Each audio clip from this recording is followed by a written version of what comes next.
Well, welcome once again. This is the Doctor of Digital podcast.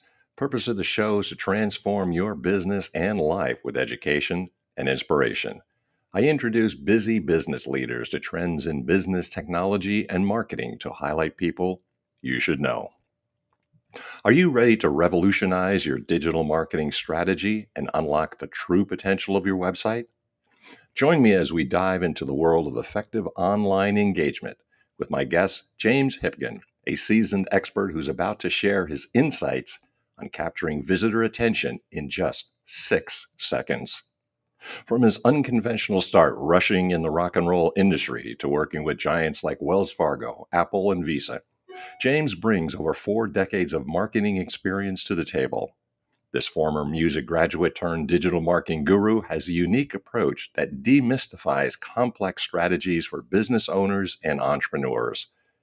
With a career spanning South America, Spain, and Chicago, James has honed his skills to help small businesses thrive in the digital landscape, focusing on practical, jargon free advice that cuts through the noise and delivers real results. During this episode, we'll do a deep dive into all the things that you need to do about the changes and hot topics of an effective website, its biggest challenges, and growth. I will leverage the expertise of my guests and how to navigate the unique dynamics of the field. By the end of this episode, you'll be better equipped to know what to do, and I encourage you to contact my guest, James Hipkin, Digital Marketing Specialist. With that, I want to welcome James to the show. How are you doing today? Hey, I'm so happy to be here. I'm really looking forward to talking to you and sharing some of our experience with your audience. Well, that's awesome. So, now that we know that you've been around for a while, can you tell me how did you get started in this in the first place? What's your story? How did I get started in marketing? Yeah, You know, when you graduate with a music degree, I know this will be a shock to you, but corporate America is not banging on your door. what? Yeah, I know. I spent the first 6 years out of college working in the rock and roll industry, working Are in the production side, touring with bands, and you know, learned an awful lot about project management and sure. working with people, and just was a very worthwhile experience. But it reached a point where I thought, I really think I need to get a real job. And my mother was very happy to hear that. Sure. And I recalled conversation I'd had with the lead singer and bass player in a band that is still active these days. It's a band called Rush. Oh, yeah. And this was a very interesting conversation because he was telling me how they had vertically integrated what they were doing. Hmm. It was a business conversation. Not, I mean, you wouldn't expect this, but given heavy metal rock band, all that good stuff. But Yeah. he was smart guy, and they owned their own publishing, they owned their own record company, they Mhm. owned their own trucks, they owned their own sound and lights. And when they weren't using the trucks and the sound and the lights, they would rent it out to other bands. Mhm. And their record company also hired, signed other artists. So they were completely vertically integrated before it was popular to be vertically integrated. Right. And that was a fascinating conversation. And it opened my mind that, hey, maybe my training as a musician and my experience in the music industry, maybe it could translate across into the business Mm. world. And so I went about getting myself a job as a junior account executive at an advertising agency, thinking that that would be the easiest transition from my somewhat unusual background, if we can put it that way, into the world of business. And that's what I went about, what I was able to accomplish. I got a job at the Toronto office of a New York agency called Ted Bates, and that started me down my path of applying the things I'd learned in music and in life into a business situation. Sure. And that's has served me well throughout my career, because that ability in music, it's a very linear and logical thing when you look at how it's put down on a paper. But in order to be wonderful, it needs to be interpreted laterally. Mm, And that could take out the word music and put in the word marketing, and you've got a perfectly valid definition of what marketing is. you bet. And the other piece about being a musician is you need empathy. You need to be able to listen to what others are doing, and you need to be able to present your brilliance in the context of what others are doing. Mm, And that's another really important aspect of marketing. And it's a piece that's often missed by people. okay. I call it an absence of strategy, where they're busily shouting at customers and telling them what to do. Customers don't want to be shouted at, and they don't want to be told what to do. But if you're empathetic to their situation and you understand the journey that they are on, the marketing that you're doing is going to be a lot more effective. Yeah. There's a great expression that no one wants to be sold, but everyone loves to buy. And that seems to be so true. Exactly. And your goal as a marketer is the purchase should be the next logical step Mm, in your customer's journey, as opposed to them feeling, did I just get tricked into something? yeah. That's that distinction is really important. And I trace that all the way back to my experience as a performing musician. Well, it's been a while now, we could say. So I'm curious if you could talk and address what are some of the biggest changes that you have seen over the years? The biggest changes, oddly enough, the principles of marketing really haven't changed. Mm, The tools that people have, the resources that they have changed a lot. yeah. And the speed with which you can do things True. has changed a lot. So that's what causes an awful lot of the overwhelm and the confusion when it comes to marketing writ large and digital marketing in particular, is there are so many choices, so many things going on, so many pushes and pulls, that anybody is going to get overwhelmed by that. Right. But what I said at the beginning, the fundamental principles have not changed. And And there's a old direct marketing axiom, get the right message to the right person at the right time.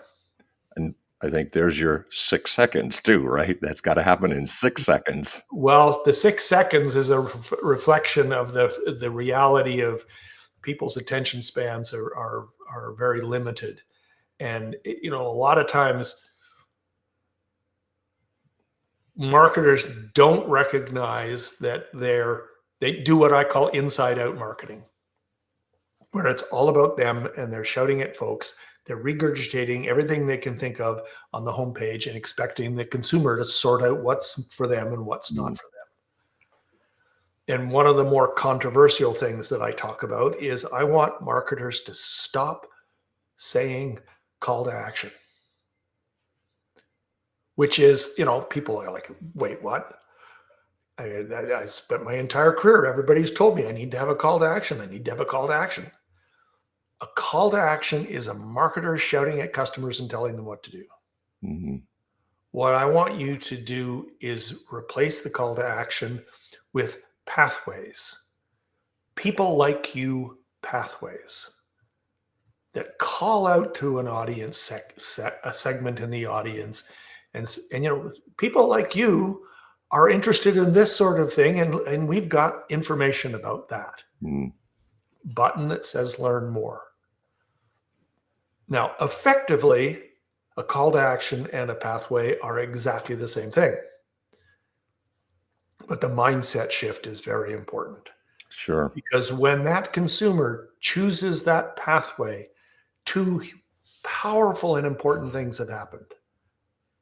They've told you exactly who they are, and they've given you permission to tell them more information, to give them more information, Mm.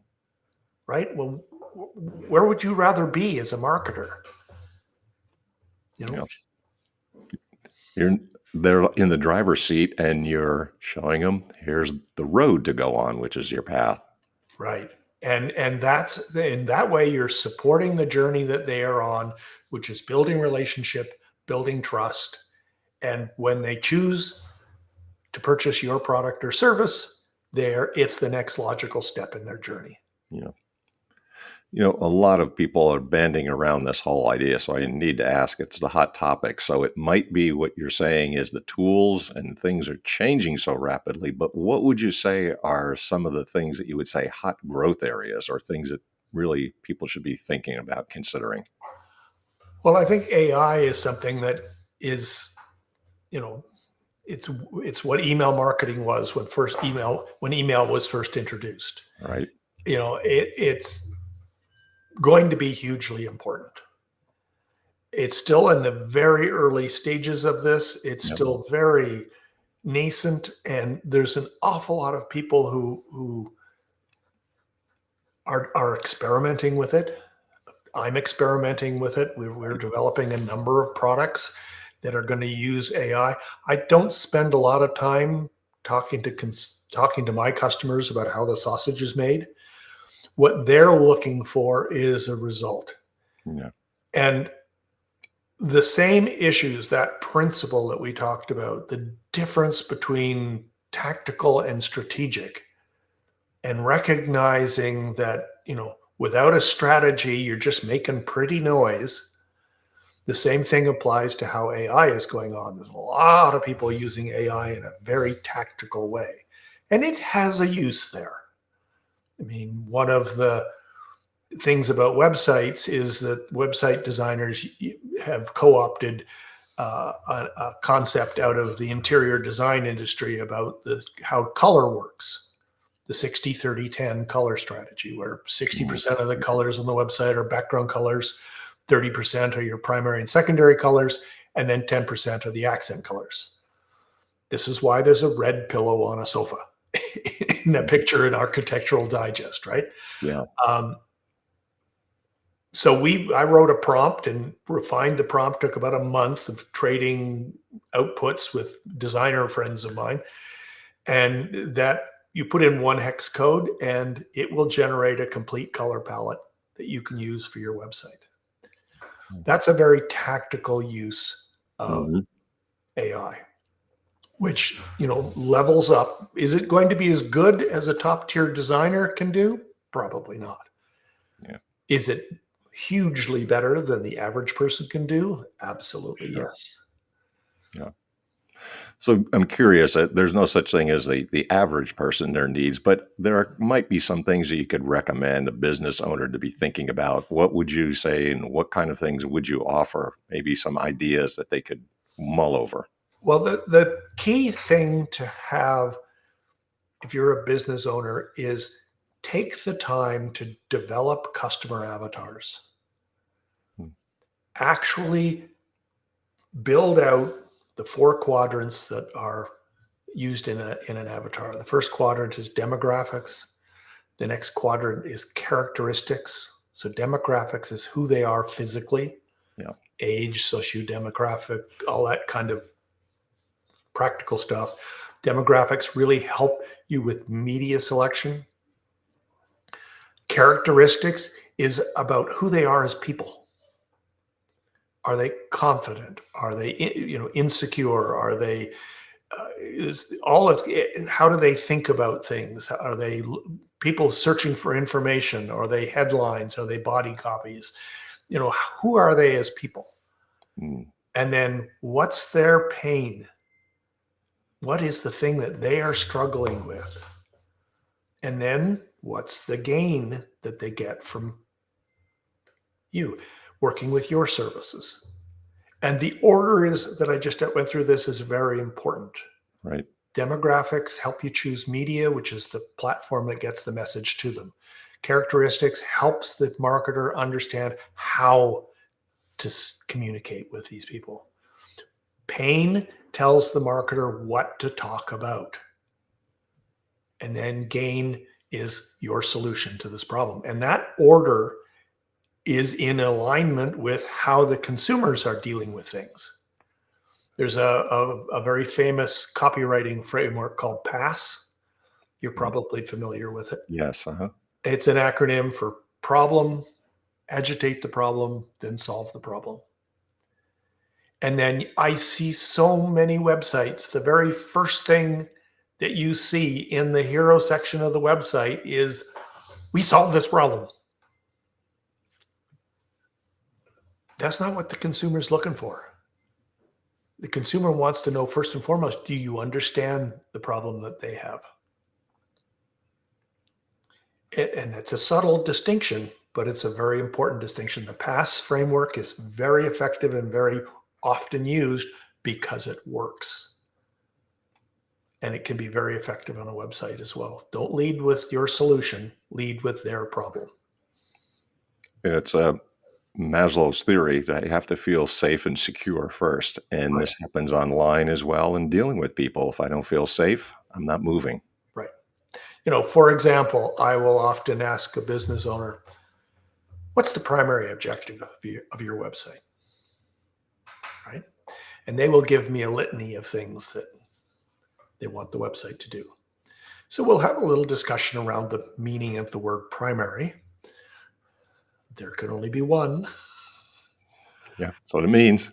And oftentimes they will gravitate towards conversion.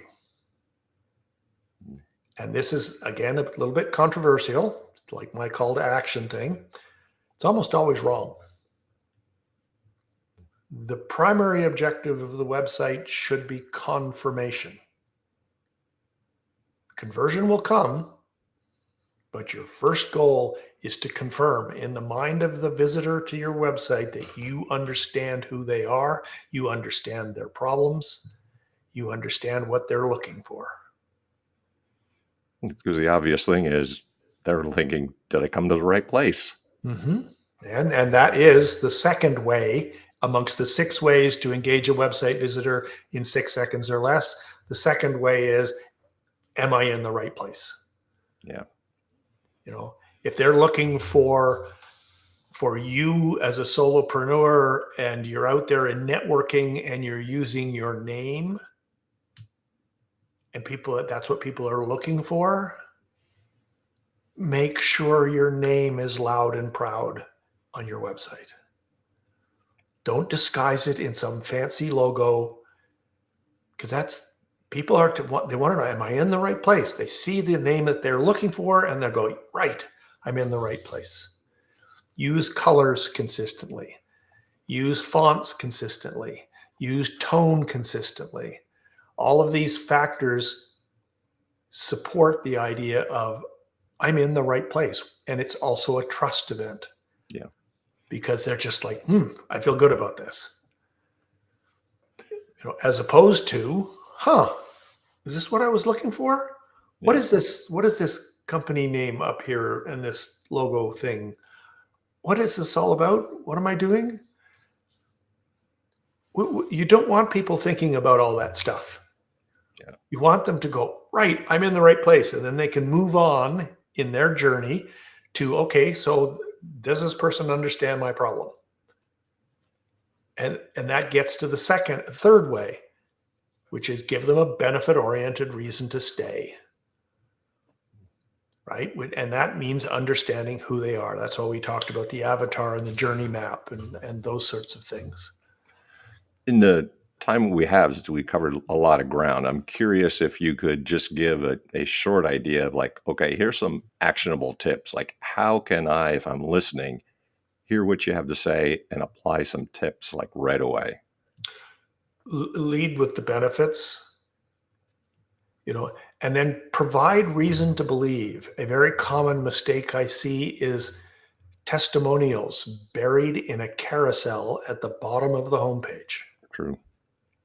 Right? It's a waste of digital real estate. Get one powerful testimonial high up in the page so that you can quickly reinforce with people that you are a credible proposition. You don't need a lot. One is usually sufficient. Another effective way to do this is like a logo bar. It depends on your business you're in, of course, but I have a client who's a senior consultant. He works with the C-suites of major corporations, and one of his anchor clients is Apple.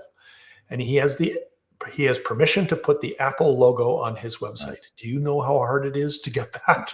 I can imagine, right? But if you get to his website and you see immediately below the hero section, there's a list, the US Tennis Association, Apple, Amazon, all these major corporate logos, you instantly recognize that this person is credible. Testimonials can be done the same way, and then sprinkle the testimonials throughout the website.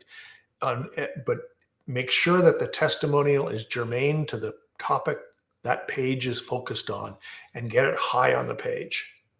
Got it. You want to build that trust. And then again, another thing is make the content easy to consume.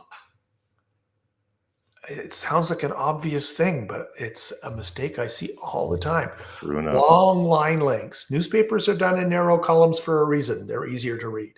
Yeah. Make it easy to read. Don't put white type on top of a light pastel background. Your designer may think it looks awesome, but nobody else does. Right. Right? Don't put up big blocks of text. Even if it's not grammatically correct, lots and lots of paragraphs, 1-sentence paragraphs, 2-sentence paragraphs. Yeah. Rarely you might want to put in a 3-sentence paragraph, but mostly it's going to be 1-sentence and 2-sentence paragraphs because it's easy to scan. So we've talked about some tips that apply right away. We talked about changes, hot topics, all kinds of things in your method. So now I'm curious, if a person's listening and hearing, how do they get a hold of you? How do we move forward? Well, I love to take a few minutes and have a one-on-one conversation with people. If they go to vipchatwithjames.com, you can book 30 minutes on my calendar, and we can talk about websites. We can talk about digital marketing. We can talk about the application of AI in the world of marketing strategy. Lots of things we can talk about. We can talk whatever you want to talk about. But that's how I meet people. They can find out about me and the work that we're doing for our clients. vipchatwithjames.com. Outstanding. I've shared a lot in a short amount of time, and hopefully people will reach out because it's well worth it. Thank you very much for your time, James. I really appreciate all the insights you've been able to provide today. Mick, it's been a pleasure. Thank you for taking some time with me. All right. You bet. See you next time then. All right. That was a phenomenal interview. You're hearing from a person with lots of experience. So, if you like what you're hearing and other things that are coming on the Dr. Digital podcast, make sure that you share, positively respond, and share all in your social media. Likes help, and subscribing to the Dr. Digital podcast really helps a great deal. And if you want to know more about me, you can find me on helping business leaders break through obscurity, and that's Mastering Presentation Secrets. I help business leaders, CEOs, entrepreneurs break through their obscurity through oral and written presentations, building credibility and authority. Until next time, this is the Dr. Digital.